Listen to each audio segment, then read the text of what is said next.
This is the new Sirui 75mm anamorphic prime lens, and it is no joke. I know it's being released today on April 1st, but this is a real lens, and it is the most cinematic thing I've ever filmed with on my camera. Now I know that sounds ridiculous, but let me explain as we go through and talk about this amazing new lens. At launch, it's going to be $300 off at, I believe, $1,200.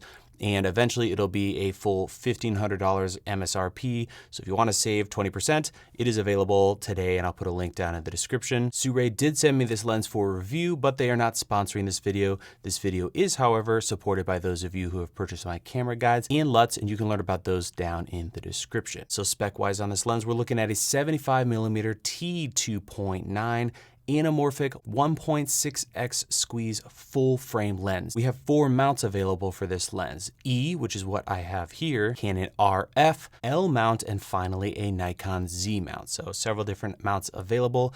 At this time, I believe there's no plans to be able to change the mounts from Sirui directly. Taking a closer look at the lens, we'll start at the front where we have an 82mm filter thread. This is fantastic.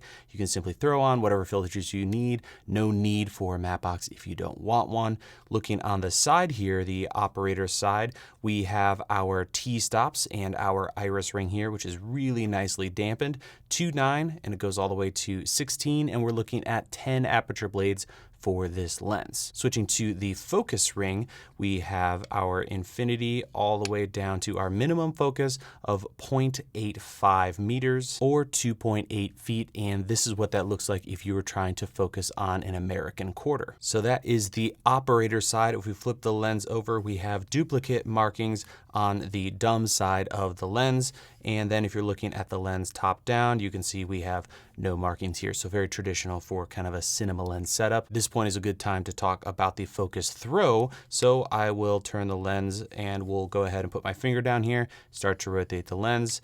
As you can see, it's about a quarter turn, which is a little short, but honestly, for a lot of single operators, that's actually a fantastic throw. So if you are holding the camera and filming by yourself, to be able to do this without having to spin multiple times to get the focus all the way around is really good. But if you're a seasoned camera assistant who likes to have hands-on follow focus action, this might not be the best for you. If I grab the 50mm and put it right next to the lens, you can see that the iris and focus rings are at the exact same position, and the 75mm lens is a little bit longer than the 50mm, which we've already reviewed. You can check it out in the description if you'd like. Also, like the 50mm, we have the lens support mount, which I'm not wild about, but it's there if you need it, and you can remove it, although they'll expose a couple threads that, you know, I wish Sirui included a little cover or something for. Other than that, operation of the lens is very, very smooth. Nothing to complain about there. I love the machining. It feels fantastic to use. No play when you have it attached and mounted to your camera, and the rings don't play at all as well. But all of that is probably not why you're considering this lens. When it comes to image quality, this thing is fantastic. I shot a decent amount of footage on my Sony a7S III using the 75mm and completely fell in love with this lens. First and foremost, sharpness is outlandish for an anamorphic lens. Here's a shot with the 75mm wide open at T2.9, and as you can see, this thing is wicked sharp, so I would have no problem recommending shooting this thing wide open.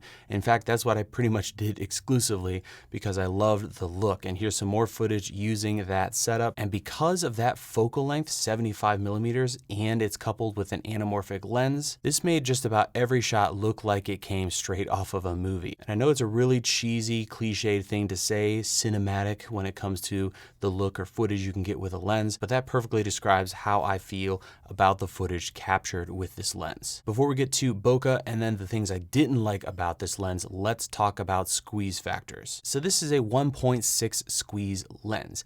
That means if you shoot with a 16:9 camera and you pull things into post-production and de-squeeze it by 1.66 times, this is the kind of image you're going to get. It's a little wider than I would like. You can always slightly scale up the footage and crop off those two ends. And because it's anamorphic, you're gaining resolution on either side of your footage. So as an example, here is what a typical 75mm would look like with a spherical lens, and here is the 75mm 1.6 anamorphic. anamorphic. As you can see, we're gaining resolution on the left and right. So it's not a 2x lens, which will give you very tall, beautiful, real anamorphic, some would call it bokeh in the background, but it is giving you something slightly taller and definitely more anamorphic than just a spherical lens. And because it's a 75mm, that bokeh is much larger because we have a longer focal length. So if you look at the 50mm full frame Sirui versus the 75mm full frame Sirui, there is a big difference when it comes to bokeh. Another thing this lens does, like all Sirui lenses, is flare like crazy, and you do get blue flares. Obviously, the color and size of your light source is going to dictate what the flares look like, but they are definitely going to be blue, and often you will see a secondary flare that kind of mirrors the movement of the primary flare. So the price is great, the mechanics are fantastic, the footage looks great. What is there to not like about this lens? Honestly, there's only one thing that might keep me from recommending this to everybody, and that's flares. They are blue and they are definitely very prominent. Now, the blue flares aren't really necessarily a bad thing.